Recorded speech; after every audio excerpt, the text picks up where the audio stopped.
cooperative, billion-dollar cooperative that represents 450 dairy farmer owners, and we have the brand Cabot cheese. And so it's these experiences that have really shown me what's amazing about the North Country, but at the same time, I really understand its struggles. Remember, I'm born and raised here. I love this place. From the St. Lawrence River all the way to Lake Champlain, down to the Hudson Valley, over to the Mohawk Valley, up to Fort Drum, and through the Adirondacks. We have nothing to apologize for. We have an Olympic Park in this district. We have a national treasure in the Adirondacks in this district. We're just an incredible place. And it's time that we had somebody from the area who actually loves it and wants to represent it. And in conclusion, our 4 big issues are affordability. It's time we sent a farmer to Congress to discuss and set policy on how to make life more affordable for people, especially making food less expensive. And one way we can make food less expensive, it takes me to my second point, which is solving for immigration. We do need to secure the border. We all agree if there's a criminal here, they shouldn't be here legally. They should have due process and be removed. And the reason why immigration needs to be solved and why it will drive down cost at the dinner table is we need a secure labor force for agriculture, not just on the farm, but think about this. At the Cabot cheese cut and wrap, we don't have enough labor.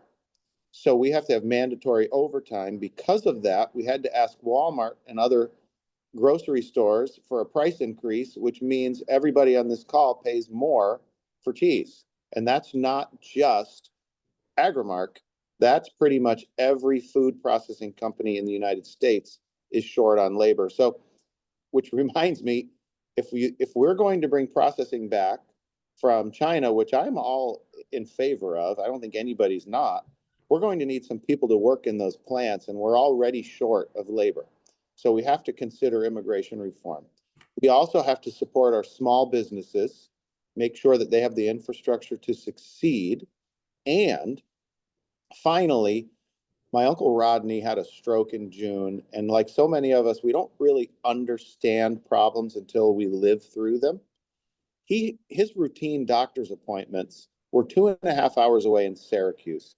We can really do better than that. Our rural healthcare needs some work, and I can promise that I will never vote to cut Medicaid, Medicare, VA benefits, or Social Security. It's not going to happen when I'm there. That's not something that is something I will protect. And I want to mention one other thing about VA. Rural districts like New York 21 in the North Country, we represent just 16% of the nation's population, yet 50% of our military recruits come from rural districts like New York 21. And when they retire, when they finish their careers, they want to come back to this area. So let's make sure there's a wonderful place for them to come back to, and let's make sure that there is a healthcare program for them that is second to none. And with that, I'd love to answer some questions and just chat a little bit. Hey, anyone on the call? Just ask away. Derek has the first hand. Well, just quickly, I'd like to reinforce your idea about immigrants and the need, because believe it or not, in our little community in Lake Placid that hosts the world every day of the year, we need a bare minimum of 1,000 J1s, kids that come from Europe, just to be able to open the town. They're vigilant workers. I can't say enough good. We are dependent on them. And, you know, in all of Essex County, North Elba is the goose that laid the golden egg, if you would. So all sales tax revenue, all big events that support, not only support our area, the county as a whole, and virtually the state. So the bid on immigration is huge, that's for sure. Followed, of course, right behind it is housing, and North Elba is very forward and doing well with promoting housing, but it's in increments every couple years.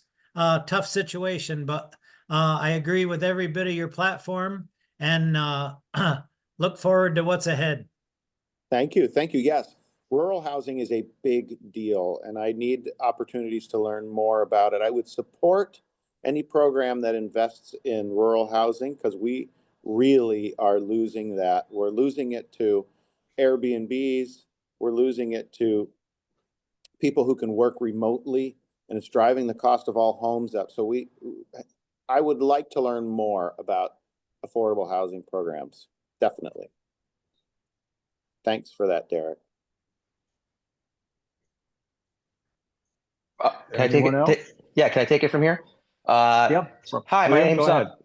my name is Brian Pinelli. I ran for office for county court judge back in during the last election cycle. Mm-hmm. I felt that the weakness in the depth. Normally, I that would have been my best shot. It was a presidential race. There was no incumbent, and so it was a strange case where national politics became local politics. I guess Right. maybe that's everywhere now, right? Yeah. So I guess my sort of observation is that the Democratic Party has lost the working class. Mm-hmm. And so I liked everything you had to say. My only Mm-hmm. note is that you pepper it with working class and working people because they have been abandoned. They feel abandoned. Working Mm-hmm. males, especially. Mm-hmm. The amount of I guess I'm privileged enough where I didn't even realize that it was about the price of Cheerios, essentially. Yep. Yep. And so the Democratic Party cannot say not middle class, working class and working people. I don't know if it's a hangover from the Cold War where they associate with that with far left rhetoric, but we have lost the working class, and that's my only note. But I will continue to support your campaign, both financially and we'll encourage others to do so. The other note I had was to tell a friend. So not only to donate, because I know that raising money is a huge part of your job. So my note is like a tell a friend campaign. So like I received 2 correspondence from your campaign, which I appreciate. But a reminder to not only to vote to donate again is good, but also to convince people that I know and care about how important this race is, and to support you. I had one other third note. Say what you can't say working. So you gave a whole speech. Say working. put it in there. The words working. 2, tell a friend campaign. And then 3 was more of just status update. So on your so that how are you raised? Where are you at money wise? Because I know that when it comes, it's been a blessing or a curse, right?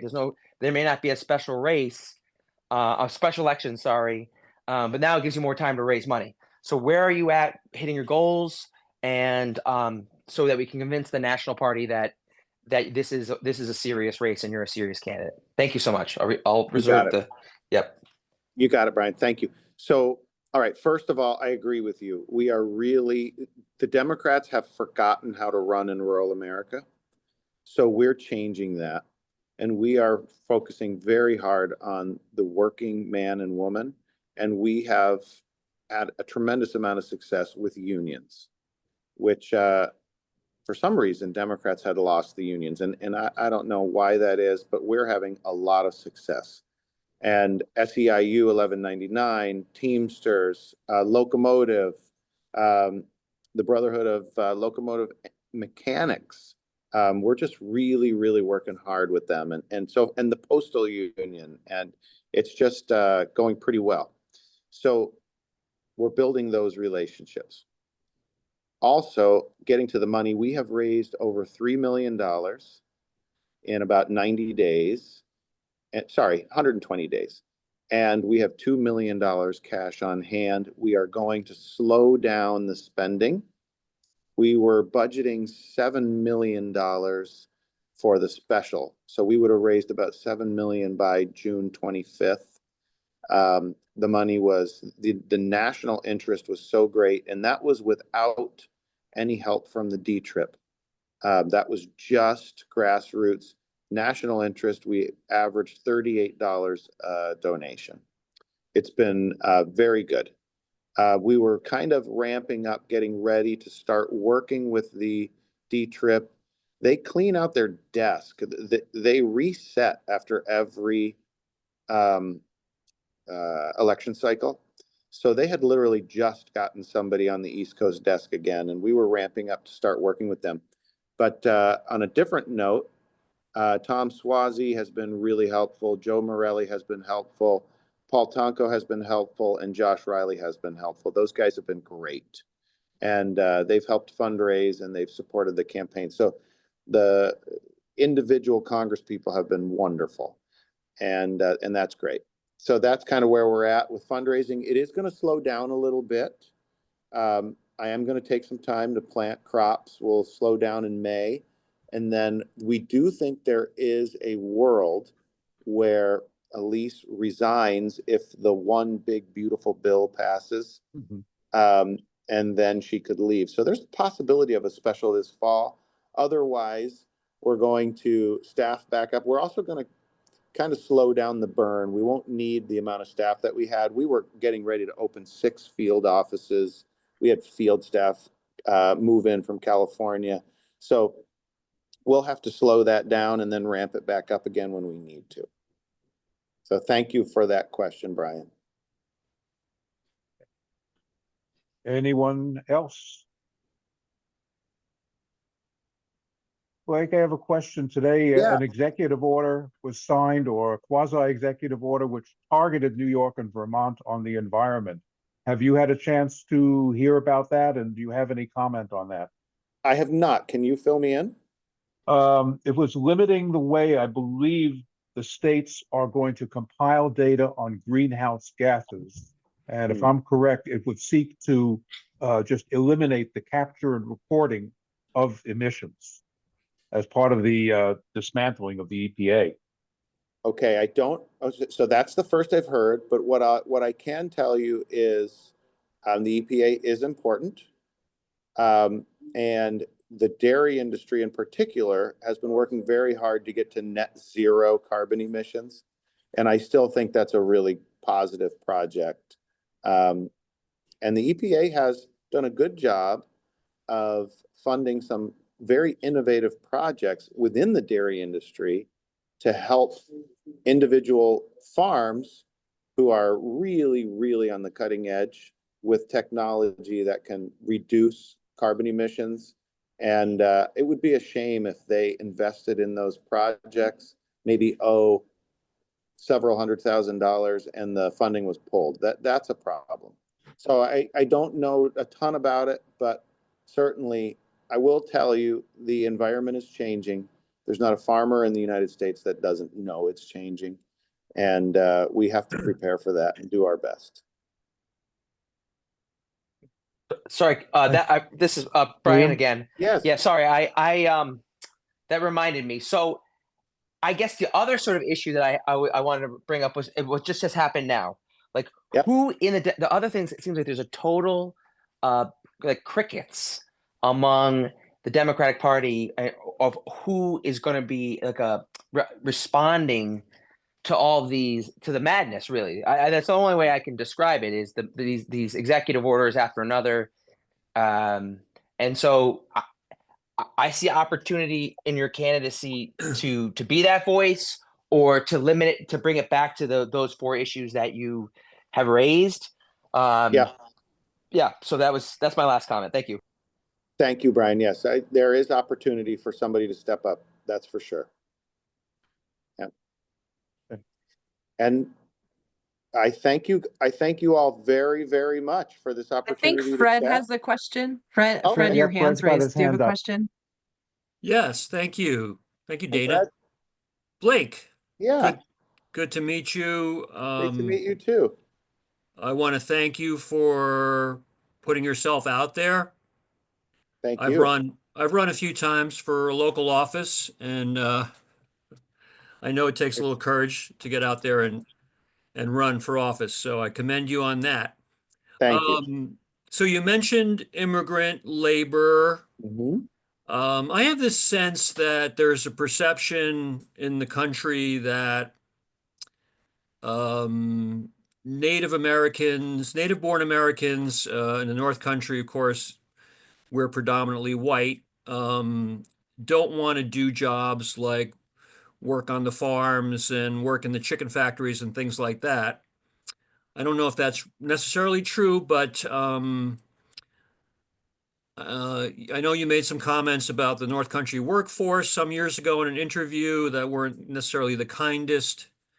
Well, what I'm wondering is what's your view on raising the minimum wage to a serious living wage? I think if we had kept up with the cost of living, the minimum wage would nationally would be over $20, I believe.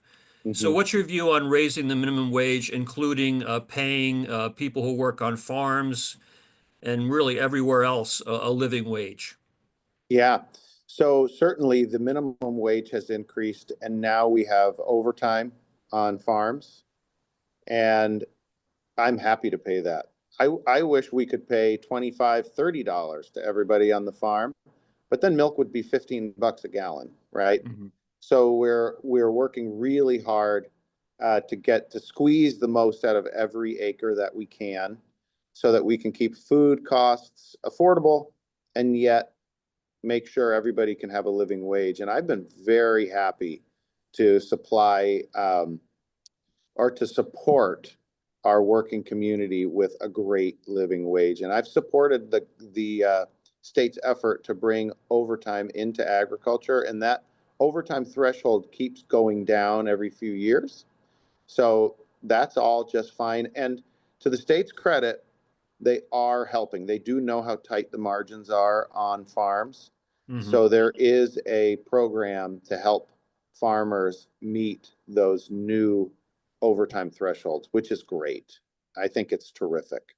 And then, of course, I need to mention, if you have an opportunity, please listen to the whole Library of Congress interview. And if you have an opportunity, please listen to all 4 of them.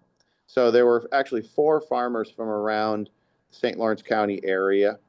And I'll tell you what, they're all really revealing, and they were meant to be simple and honest and a recording for what life is really like for small farmers in the North Country. And I would never paint a broad brush about all workers in the North Country. I was talking about just some difficult experiences that I had had.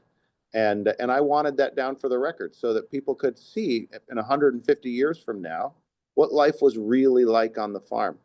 And it's unfortunate that it's being painted like or mischaracterized into something that it was never meant to be. And of course, it's difficult for people to listen to a full 1 hour and 20-minute interview about small farmers in the North Country from almost 14 years ago. So, but that's going to be a challenge, and that's what politics is all about. Like you said, Fred, it's not easy, right? And but I want to commit to something to all of you. I am going to work very, very hard to reject any opportunities that arise to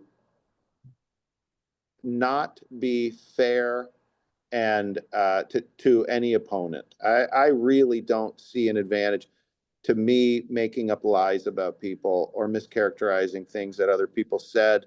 I want to be able to look myself in the mirror at the end of the day. I want to be able to tell my kids and my wife and my parents, teachers from Lisbon that really had a big role in raising me, that I was graceful, and I think there's still room for that. So we'll see what happens there. I'm not sure who we're going to run against. I don't know if we're going to run against I doubt we're going to run against Congresswoman Stefanik. She's got one foot out the door. And then the reason she came back is because we were within the margin of error on a more specific poll against Constantino, Tague, Joy, and Steck. Yep. That's Yeah. Yeah. So they're going to have to find somebody new if they feel like they're going to win. And so our messaging is right. Our style is right, and we're just going to keep pushing really, really hard. Thanks for that response. Just if I could follow, Yes. I haven't watched the whole interview, but I would like to. Yes. I don't know if you have a transcript of that you could Yeah, you it could would make be available? there. It's on the Library of Congress as well, Okay, that's on the great. website. Thanks. Yep. You're welcome. Okay, and Blake, before you go, 30 seconds on how tariffs affect you as a farmer in the North Country. Okay, tariffs are, it's a disaster. We don't just get stuff from Canada. We get stuff from all over. So remember, those costs go up. We pay those. The other countries don't discount their products because they are specific things that we need. But remember, on the other side, reciprocal tariffs, when we're Cabot farmers, for example, we make butter. When you skim the fat off the milk, you have skim milk. If you can't sell the skim milk, you have to make powder, and we make millions of pounds of skim milk powder that gets exported around the world.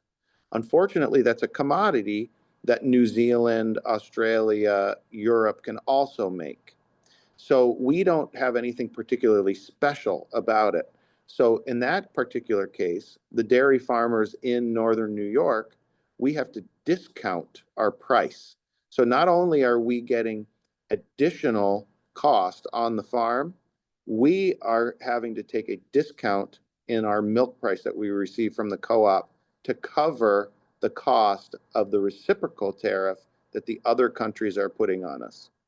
So it's a double whammy, and we had the same problem last time, and we're reliving it. Thank you. You're welcome. And with that, thank you so much, everybody. I was so happy to be here, and hopefully, please invite me again if you'd like. Maybe we can do this again. And we'll get you for the Essex County Committee meeting as well. Okay. That's Thank you. terrific. Thank you for coming. Thank Really you. appreciate You're it. welcome. Thanks, Harris. Bye. Bye-bye. Bye-bye. Have a great meeting. Thank you.